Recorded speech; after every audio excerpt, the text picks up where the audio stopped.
这是一根平平无奇的棒子，但只要把它往地上一插，瞬间就能让社恐变社牛。估计天王巨星来了都得跟你称兄道弟。最近大雄又被胖虎吐槽球技离谱，然而一则新闻却给了他启示，3个字来概括，就是近朱者赤，近墨者黑。也就是说，和什么样的人在一起，就决定着今后的人生会怎样。大雄顿时茅塞顿开，如果自己找个大神陪练，那自己岂不是也会成为大神？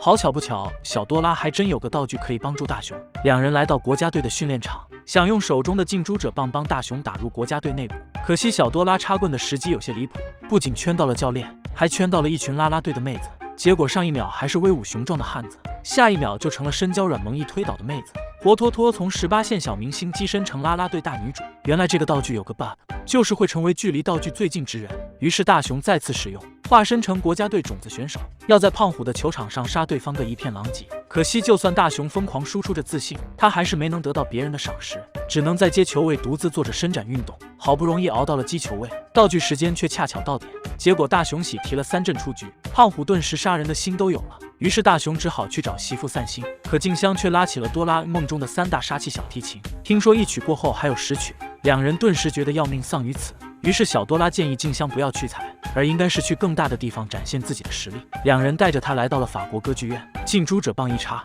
静香就化身成小提琴10级学者，而美妙的和弦也扣人心弦，让大雄顿时化身恋爱脑，要跟静香原地成婚。有了静香的成功，大雄也意识到近朱者赤的重要，于是他顿时傲娇起来，决定以后不能什么烂番茄臭鸟蛋都能成为自己的朋友。岂料隔墙有耳，胖虎仅用一个微笑就吓到大雄直接跑路。大雄就地取材，想来招偷梁换主，可胖虎只是膀胱一扫，就锁定了队伍中的大雄。可此大雄非彼大雄，一掌2掌足足打出9981掌。胖虎即将狗带之时，道具时效到了，大雄再次变回废柴，于是一脚地板油直接开溜，而遗落的道具就到了小夫手中。小夫也算是个人精，因为在大雄追到公园时，小夫已成功披上了隐身衣，不仅成功骗过了大雄的瞎眼，还跟一群老阿姨成为了过命的闺蜜。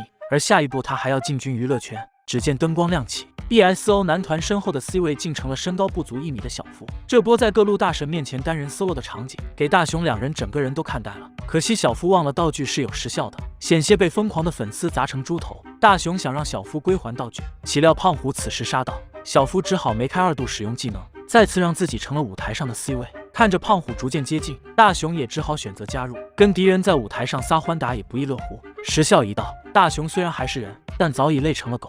可小多拉还没来得及吐槽大雄道具乱用，虎父2人就再一次杀到。为了狗命，大雄只能再次插棒，成了奋斗应援团中最会喊麦的一个，每喊一句都透露着绝望。终于在喊了9981分钟后，时效终于到了，大雄两人这下是累成了真狗。岂料虎父2人又在这时悍跳，于是大雄二话不说，带着自己一家老小一起当起了喊麦一哥。可惜虎父阴魂不散，大雄只能梅开3度继续炫技，选择了既然打不过就让敌人加入的路。可应援后的大雄都成了半身瘫痪，胖虎依然活力似虎，吓得大雄嗷的一嗓子直接开溜。逃跑中他一个平地摔，于是下一秒两人瞬间智商下线，意外成了最好的朋友。那么宝子们希望自己未来成为怎样的人呢？